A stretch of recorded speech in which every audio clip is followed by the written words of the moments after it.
Viscosity viscosity जो है ना, ये मैं आपको एक एग्जांपल में आपको समझाता हूँ। हम एक पाइप लेते हैं, एक ट्यूब लेते हैं, जिसमें वाटर के मॉलिक्यूल हमें पता है कि ये लेयर के फॉर्म में इस तरह मूव करते हैं। एक लेयर ये हो गया, दूसरा लेयर ये हो गया है। ये एक लेयर दूसरे लेयर के ऊपर स्लाइड वर्क करता है और इसी के थ्रू इसमें ये फ्रिक्शन पैदा हो जाती है। जब एक लेयर दूसरे लेयर के ऊपर मूवमेंट करता है, स्लाइड वर्क करता है, तो वहां पर एक फ्रिक्शन प्रोड्यूस होती है। उस फ्रिक्शन की वजह से जो मूवमेंट है ना, उसमें कमी आती है, उसमें जो रेजिस्टेंस आ जाता है। उस रेजिस्टेंस को हम क्या कहते हैं? विस्कासिटी कहते हैं। अब लेट्स सपोज ये एक पाइप है और ये जो ट्यूब है इसका लेयर है। अब ये मॉलिक्यूल तो मूवमेंट नहीं करें, तो इसके साथ जो लेयर है ना, ये इसका मूवमेंट जो है ना वो कम होगा, क्योंकि यहाँ पर ये जो फ्रिक्शन फोर्स है ये इस तरफ लग रहा है और जो मॉलिक्यूल है वो इस तरफ जा रहे हैं, तो इसको ये रोक रहा है। इसी तरह दूसरा लेयर जो है ना, उसका इनकी जो वेलोसिटी है, इनका जो मूवमेंट है वो थोड़ा सा ज्यादा हो जाता है, क्योंकि वहां पर जो फ्रिक्शन फोर्स है उसमें कमी आ जाती है। तो जो सेंट्रल लेयर होगा उसमें सबसे कम रेजिस्टेंस होगा, क्योंकि वहां पर एक जो रेजिस्टेंस है वो कम से कम होगा। सो दैट्स व्हाई वहां पर विस्कोसिटी भी कम होगी, वो मूवमेंट ज्यादा कर सकेगा। तो हम ये कह सकते हैं कि विस्कोसिटी एक्चुअली क्या है? The resistance to flow. Flow जो है ना, उसके खिलाफ जब एक मुज़ाहिमत होती है, रेजिस्टेंस होती है, तो उसको हम क्या कहते हैं? विस्कोसिटी कहते हैं। सिंपल वर्डिंग में ये कह सकते हैं कि the reciprocal of the fluidity, जिसको हम बहाव कहते हैं, द मूवमेंट ऑफ लिक्विड कहते हैं, तो उसको हम क्या कहते हैं? विस्कोसिटी कहते हैं। अब ये दो लेयर है, एक लेयर ये है, एक लेयर ये है, ठीक है। तो जब ये मूवमेंट करते हैं तो इनके दौरान इस दौरान जो है ना, इसके दरमियान जो है क्या होता है? फ्रिक्शन हो जाता है। तो उस फ्रिक्शन की वजह से रेजिस्टेंस पैदा हो जाती है, तो उस रेजिस्टेंस को हम क्या कहते हैं? विस्कोसिटी कहते हैं। So the internal resistance between the layer of a liquid to flow is known as viscosity. जिस तरह मैंने ये एग्जांपल दे दिया है कि एक ट्यूब कंसीडर करते हैं जिसमें velocity of layers of liquid जो है ना, near the wall of the side is slower. यहाँ पर जिस तरह मैंने बताया ना कि यहाँ पर जो वेलोसिटी है ना लेयर्स की, वो कम है एज कंपेयर टू जिसके ऊपर चले जाते हैं। मिडल लेयर में सबसे कम हो जाती है उसकी जो रेजिस्टेंस है। So this internal friction between the layers produce a resistance to flow and that resistance in flow is known as viscosity.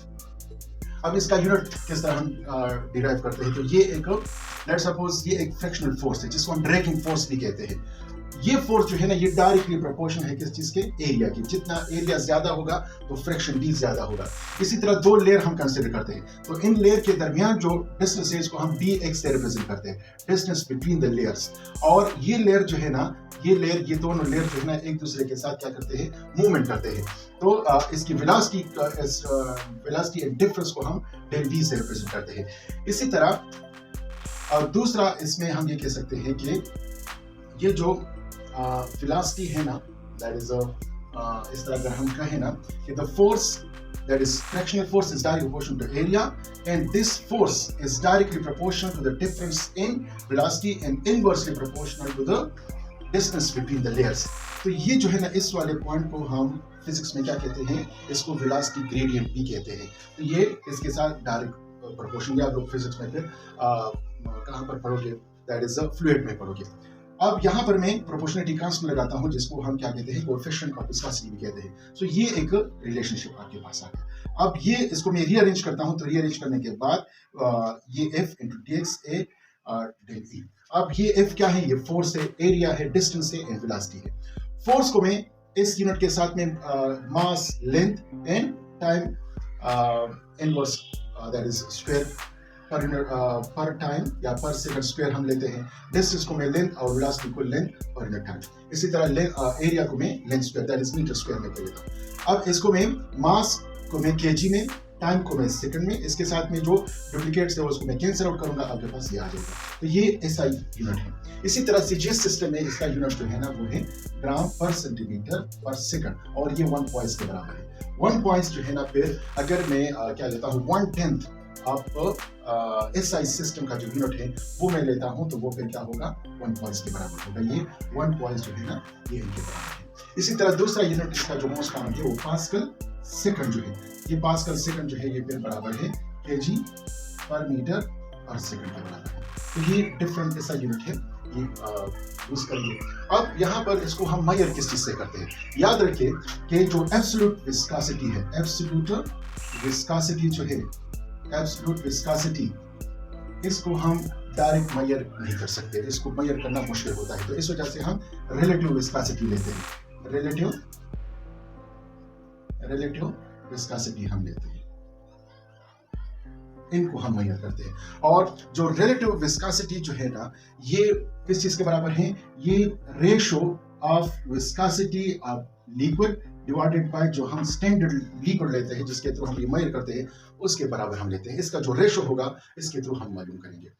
फिर अब ये तो हो गया इसकी। अब ये एक्सपेरिमेंटली विस्कोमीटर जिसको हम कहते हैं, ऑस्टवर्ड विस्कोमीटर एक apparatus होता है, विस्कोमीटर। इसके थ्रू हम, ये एक यू शेप ट्यूब होता है जिसमें 2 बल्ब होते हैं। पहले हम स्टैंडर्ड को कर लेते हैं, फिर उसके बाद जो अननोन होता है वो उसके थ्रू कर लेते हैं। अब आते हैं जो इसके जो फैक्टर्स हैं, कौन कौन से फैक्टर्स हैं जिसके थ्रू हम ये विस्कोसिटी जो है वो डिस्टर्ब होती है। तो फर्स्ट जो है ना, इसमें हम लेते हैं कौन सा? That is temperature. Factor effects, कौन कौन से फैक्टर्स हैं? एक फैक्टर हम लेते हैं, दैट इज टेम्परेचर। अगर हम टेम्परेचर को देखें ना, तो टेम्परेचर जो है ये इनवर्सली प्रोपोर्शनल है विस्कोसिटी के। अगर हम विस्कोसिटी के साथ टेम्परेचर को रिलेट करते हैं, तो ये इनवर्सली प्रोपोर्शनल होगा।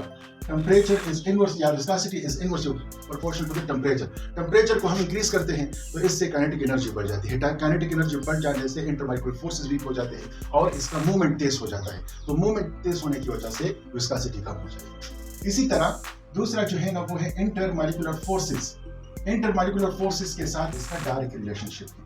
Viscosity is directly proportional to the intermolecular forces. अब हनी में विस्कोसिटी बहुत ज्यादा है, ग्लाइसरीन में विस्कोसिटी बहुत ज्यादा है, वाटर में विस्कोसिटी कम है। तो इसकी वजह क्या है?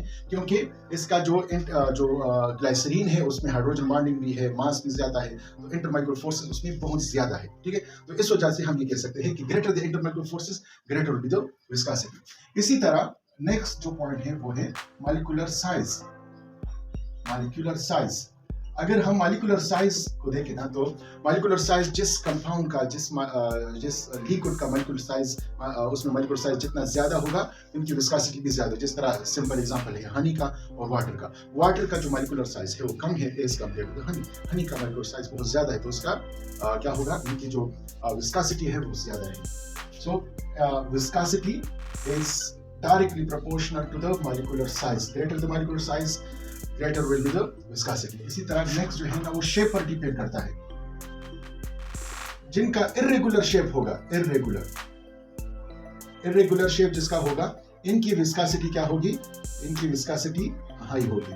इसकी विस्कोसिटी हाई, जिसका रेगुलर शेप होगा, जिस तरह ये स्फेरिकल शेप है, तो इनकी विस्कोसिटी कम रहेगी। इनकी विस्कोसिटी जो है ना, इसकी विस्कोसिटी कम रहेगी।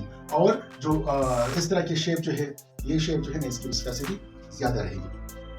इसी तरह नेक्स्ट जो पॉइंट है वो है, हम अगर जो फ्लो है, फ्लो जिसकी हम ये कह सकते हैं एक और पॉइंट है, दैट इज डेंसिटी। डेंसिटी के साथ इसका डायरेक्ट रिलेशनशिप है। दैट इज जिसकी डेंसिटी ज्यादा है तो इसकी विस्कोसिटी भी ज्यादा है।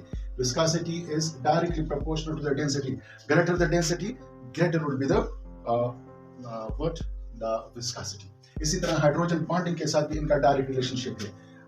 That is viscosity is directly proportional to the hydrogen bonding and so on. That's all.